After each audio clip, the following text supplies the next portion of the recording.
मुस्लिम league नून के सदर शहबाज शरीफ ने ECL में नाम शामिल करने का इकदाम हाई कोर्ट में चैलेंज कर दिया है। पाक फौज की जानिब से करारा जवाब मिलने के बाद भी भारतीय फौज का जंगी जुनून खत्म होने का नाम नहीं ले रहा। लाइन ऑफ कंट्रोल पर सिविल आबादी को भारी तोपखाने से निशाना बना रहा है, जिसकी वजह से मुतादिद मकान तबाह हो गए हैं।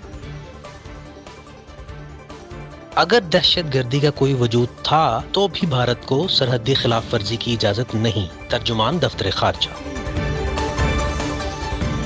भारत की अपोजिशन जमातें फौजियों की हलाकत को अपनी सियासत चमकाने के लिए इस्तेमाल करने पर वजीर आजम मोदी पर फट पड़ी।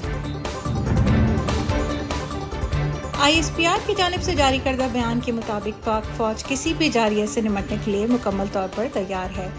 पाक फ़िज़ाइया और पाक बहरिया भी मुकम्मल तौर पर अलर्ट हैं, जबकि कशीदा सूरत हाल के बाइस LOC पर पाक फौज के दस्ते हाई अलर्ट हैं।